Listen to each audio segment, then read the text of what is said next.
Hi friends, Technos number 38కి మీ అందరికి స్వాగతం. So date వచ్చేసి జూలై 17, 2026. టైం వచ్చేసి అరౌండ్ 5 PM అయితే అవుతుంది. సో వాళ్ళ న్యూస్లోకి వెళ్తే మనకి వన్ ప్లస్ అయితే యూరోపియన్ మార్కెట్స్ అయితే ఎగ్జిట్ అవుతుంది. సో వన్ ప్లస్ అయితే యూఎస్ మార్కెట్స్ నుంచి అయితే ఎగ్జిట్ అవుతుంది రీసెంట్గా, అండ్ యూరప్ మార్కెట్ నుంచి కూడా ఎగ్జిట్ అవుతుంది.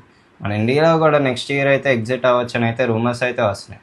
ఎందుకంటే one plus software oxygen OS చూసుకుంటే వీళ్ళైతే ఈ సాఫ్ట్వేర్ని అయితే ఉండే కొద్ది అయితే తీసేస్తున్నారు. సో వీళ్ళైతే ఒప్పో కలర్ అయితే తీసుకొస్తున్నారు వాళ్ళ ఫోన్స్లోకి. అండ్ రియల్మీ చూసుకున్న రియల్మీ వాళ్ళు కూడా రియల్మీ యూఐ సాఫ్ట్వేర్ అయితే ఉండే కొద్ది అయితే డిలీట్ చేస్తున్నారు. సో వీళ్ళు కూడా ఒప్పో కలర్ కొలాబరేట్ అయితే ఈ మూడు కంపెనీస్ అయితే కొలాబరేట్ అయ్యి ఒక్క సాఫ్ట్వేర్ మీద వస్తున్నాయి. సో అదైతే మెయిన్లీ కలర్ మీద అయితే వస్తుంది. సో రీసెంట్గా చూసుకుంటే మనకి వన్ ప్లస్ అయితే యూరోపియన్ మార్కెట్స్ నుంచి అయితే ఎగ్జిట్ అవుతూ వస్తుంది. అండ్ మన ఇండియాలో కూడా 2027 కల్లా ఎగ్జిట్ అవ్వచ్చు అని అయితే రూమర్స్ అయితే వస్తున్నాయి. సో మన ఆక్సిజన్ ఓఎస్ చూసుకుంటే కోవిడ్ పాండమిక్ ఆ టైం నుంచి అయితే ఈ ఆక్సిజన్ ఓఎస్ అయితే అప్పటి నుంచే పడిపోయింది. సో వీళ్ళైతే అప్పటి నుంచే కలర్ ఓఎస్ మీద వర్క్ చేసుకుంటా సో ఆ సాఫ్ట్వేర్ తేవాలని అయితే ట్రై చేస్తున్నారు. సో రీసెంట్గా చూసుకుంటే ఇంకా ఆక్సిజన్ ఓఎస్ తీసేసి కంప్లీట్గా కలర్ ఓఎస్ సాఫ్ట్వేర్ మీద అయితే తీసుకొస్తున్నారు. ఇంకా రియల్మీ ఫోన్ చూసుకుంటే రియల్మీ ఫోన్ కూడా రియల్మీ అనే సాఫ్ట్వేర్ అయితే ఎప్పుడో ఆపేయడం జరిగింది. సో వీళ్ళు కూడా కలర్ ఓఎస్ సాఫ్ట్వేర్ మీద అయితే వర్క్ చేసి సో ఈ మూడైతే కొలాబరేట్ అయ్యి ఓన్లీ వన్ సాఫ్ట్వేర్ కలర్వేస్ మీద అయితే తీసుకొస్తున్నారు. సో చాలామంది ఫ్యాన్స్కి అయితే వన్ ప్లస్ వాళ్ళు అయితే షాకింగ్ న్యూస్ ఇచ్చారు. ఎందుకంటే వన్ ప్లస్ యూజర్స్ చాలామంది అయితే వన్ ప్లస్ వాడేది ఆక్సిజన్ ఓఎస్ సాఫ్ట్వేర్ కోసం.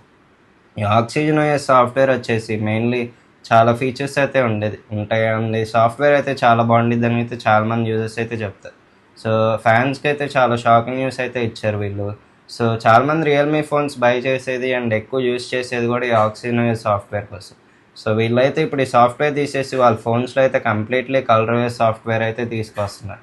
అండ్ రియల్మీ చూసుకుంటే రియల్మీ సాఫ్ట్వేర్ కూడా మనకి ఎప్పుడో గ్రేడ్ అనేది తగ్గుకుంటూ వచ్చింది. సో ఈ సాఫ్ట్వేర్ కూడా మనకి రియల్మీ ఫోన్స్లో చూసుకుంటే వీళ్ళైతే పైకి రియల్మీ సాఫ్ట్వేర్స్ పెట్టుకున్న లోపలైతే కలర్ అయితే ఎక్కువ యూజ్ చేస్తున్నారు. సో వీళ్ళు కూడా అయితే ఇప్పుడు వాళ్ళ సాఫ్ట్వేర్ అయితే రిమూవ్ చేసేసి వీళ్ళు కూడా కలర్ మీద అయితే వస్తున్నారు. సో ఇప్పుడు 3 కొలాబరేట్ అయితే మనకి ఏం చేస్తున్నాయంటే ఓన్లీ వన్ సాఫ్ట్వేర్ మీద పనిచేస్తున్నాయి. సో ఇప్పుడు ఈ 3 company teams only colour software మీద పనిచేస్తున్నాయి. సో దీనివల్ల ఏమవుతుందంటే కలర్ సాఫ్ట్వేర్ మీద వర్క్ చేయడం వల్ల యూజర్ ఎక్స్పీరియన్స్ అనేది బాగుండిద్ది అండ్ ఇంకా న్యూ ఫీచర్స్ అయితే తీసుకురావచ్చు సాఫ్ట్వేర్లో. సో చాలామంది అయితే ఇప్పుడు డిసప్పాయింట్ అవుతున్నారు. ఎందుకంటే వన్ ప్లస్ అయితే ఎగ్జిట్ అవ్వకుండా వస్తుంది మార్కెట్స్ అండ్ వీళ్ళు సాఫ్ట్వేర్స్ కూడా మారుస్తున్నారు. సో రీసెంట్గా స్మార్ట్ ఫోన్ క్రైజెస్ అనేది నడుస్తుంది కాబట్టి చాలా కంపెనీస్ అయితే మీడియం బేస్డ్ కంపెనీస్ అయితే ఎగ్జిట్ అవ్వకుండా వస్తున్నాయి. మనకు ఇంకా 2027 ఎంటర్ అయ్యేసరికి చాలా కంపెనీస్ అయితే ఇంకా ఎగ్జిట్ అవుతాయి. సో ఈవెన్చువల్లీ ఓన్లీ కొన్ని బ్రాండ్స్ వరకే మనకి స్మార్ట్ ఫోన్ ఇండస్ట్రీలో అయితే అవైలబుల్గా ఉంటాయి. సో ఎందుకంటే ఈ ర్యామ్ అండ్ స్టోరేజ్ కాస్ట్ పెరిగేసరికి చాలా కంపెనీస్ అయితే వాటి మీద ఎక్కువ కాస్ట్ పెట్టలేక సో వీళ్ళైతే మార్కెట్స్ ఎగ్జిట్ అవ్వకుండా వస్తున్నారు. సో దీనివల్ల వాళ్ళ కంపెనీస్ అయితే షట్ డౌన్ అవుతున్నాయి అండ్ ఓన్లీ మనకు ఫ్యూచర్లో ఉండే కొద్దీ ఓన్లీ 4-5 కంపెనీస్ అయితే సాఫ్ట్వేర్ ఈ స్మార్ట్ ఫోన్స్ అనేవి అవైలబుల్గా ఉంటాయి. సో ఇది వన్ ప్లస్ నుంచి అయితే న్యూస్. సో నెక్స్ట్ న్యూస్లోకి వెళ్తే మనకి ఓపెన్ఏఐ అయితే హార్డ్వేర్ ఇండస్ట్రీలోకి అయితే ఎంటర్ అయింది. సో ఓపెన్ఏఐ అయితే ఒక కీబోర్డ్ అయితే రిలీజ్ చేసింది. సో దీని పేరు వచ్చేసి కోడెక్స్ కీబోర్డ్. సో ఇదైతే లైట్ అప్ కీబోర్డ్తో వస్తుందండి. ఇదైతే దీని ప్రైస్ వచ్చేసి $250 అయితే పెట్టడం జరిగింది. సో ఇది మెయిన్లీ ఎవరికి యూజ్ అవుతుందంటే ఎవరైతే కోడెక్స్ యూజ్ చేసి కోడింగ్ ఇవన్నీ ఎక్కువ వర్క్ చేస్తారో వాళ్ళకైతే ఈ కీబోర్డ్ అయితే యూజ్ అవుతుంది. సో ఇదైతే వాళ్ళు ఏ సిస్టమ్తో కనెక్ట్ చేసుకొని వాళ్ళైతే కీబోర్డ్ని అయితే యూజ్ చేసుకోవచ్చు.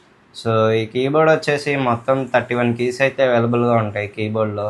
అండ్ దీనిలో మనం ఈ 31 కీస్ కాకుండా మీరు కావాలంటే ఒక షార్ట్కట్ కీ కూడా పెట్టుకోవచ్చు. సో మీరు ఆ షార్ట్కట్ కీ టైప్ చేస్తే మీకైతే ఈ కీబోర్డ్ అనేది వర్క్ అవుతుంది.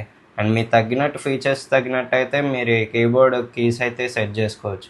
సో రీసెంట్గా ఈ ఓపెన్ఏఐ అయితే ఇది లాంచ్ చేయడం జరిగింది అండ్ ఇదైతే మనకి ఇప్పుడు $250 అయితే పెట్టడం జరిగింది. మనకి ఫ్యూచర్లో దీని ప్రైస్ కూడా ఇంక్రీజ్ అవ్వచ్చు. సో మీరు ఒకవేళ ఈ కీబోర్డ్ కొనాలనుకుంటే ఇప్పుడైతే ప్రస్తుతం ప్రీ ఆర్డర్స్ నడుస్తున్నాయి. సో నెక్స్ట్ న్యూస్లోకి వెళ్తే మనకి నూబియా నెయిల్స్ ఎక్స్ ఫోన్ అని అయితే రిలీజ్ అయింది. సో ఈ నూబియా ఫోన్ అనేది మనకైతే ఇప్పుడు రీసెంట్గా అయితే దీని డిజైన్స్ అయితే అన్నీ వీళ్ళైనాయి అండ్ ఇదైతే చైనాలో అయితే రిలీజ్ చేస్తున్నారు. సో ఈ నూబియా నెవిక్స్ అల్ట్రా ఫోన్ వచ్చేసి మెయిన్లీ చైనాలో అయితే రిలీజ్ చేస్తున్నారు. ఈ ఫోన్ కంప్లీట్ స్పెసిఫికేషన్స్ డీటెయిల్స్ కానీ అండ్ దీని సాఫ్ట్వేర్స్ కానీ దీని అప్గ్రేడ్స్ కానీ ఇంకా మనకి తెలియదు కానీ సో ఇవైతే మనకి నూబియా నేవిక్స్ అల్ట్రా అనేది చైనాలో అయితే రిలీజ్ చేస్తున్నారు. సో చైనాలో అయితే వరల్డ్ ఆర్టిఫిషియల్ ఇంటెలిజెన్స్ కాన్ఫరెన్స్ అయితే నడుస్తుంది. సో ఆ కాన్ఫరెన్స్లో అయితే జూలై 17th నుంచి జూలై 20th వరకు అయితే కాన్ఫరెన్స్ అయితే చైనాలోని షాంఘైలో అయితే నడుస్తుంది. సో ఆ కాన్ఫరెన్స్లో అయితే వీటి గురించి అయితే చెప్పే అవకాశం అయితే ఉంది అండ్ వీటి గురించి అయితే లాంచ్ చేసే అవకాశం అయితే ఉంది. సో ఈ నూబియా నేవిక్స్ అల్ట్రా అనేది mainly AI assistant phone. So మీరు ఏఐ అసిస్టెంట్గా దీన్ని యూస్ చేసుకోవచ్చు అండ్ మీకైతే ఏ అసిస్టెంట్గా బాగా వర్క్ చేస్తుంది మీ టాస్క్స్ రన్ చేయడానికి కానీ. సో ఇంకా మీ టాస్క్ తగ్గట్టు అయితే మీరు సెట్ చేసుకోవచ్చు. సో ఇదైతే మనకి వరల్డ్ కాన్ఫరెన్స్ మీటింగ్లో అయితే అనౌన్స్ చేయొచ్చు.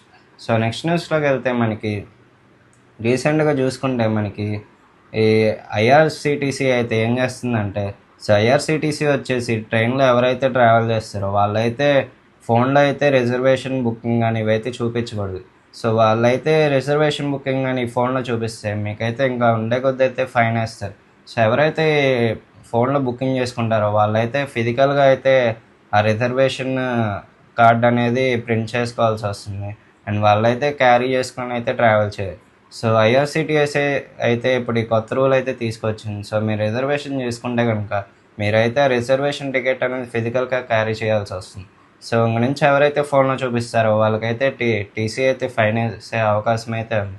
సో రీసెంట్గా ఐఆర్సిటీసీ అయితే మార్పులు చేసుకుంటూ వస్తుంది అండ్ ఈ మార్పు వచ్చేసి మెయిన్లీ చాలామంది అయితే ఫోన్స్లో చూపిస్తున్నారు. సో దీనివల్ల ఏంటంటే చాలామంది డమ్మీ టికెట్స్ చూపించి వాళ్ళైతే ట్రావెల్ చేస్తున్నారు. సో ఫిజికల్గా ఈ కార్డ్ అనేది పెట్టుకోవడం వల్ల వాళ్ళైతే డేట్స్ అనేది ఎక్కడి నుంచి ట్రావెల్ చేస్తున్నారు, సో ఏ డేట్న ఈ టికెట్ ప్రింట్ అయింది, సో ఇవైతే చూసే అవకాశం అయితే ఉంది కాబట్టి సో వాళ్ళైతే ఇంకా జాగ్రత్త పడవచ్చు. సో ఇది ఇప్పటివరకు న్యూస్. ఈ వీడియో కనుక మీకు నచ్చితే లైక్ చేయండి, అలాగే మీ ఫ్రెండ్స్కి షేర్ చేయండి.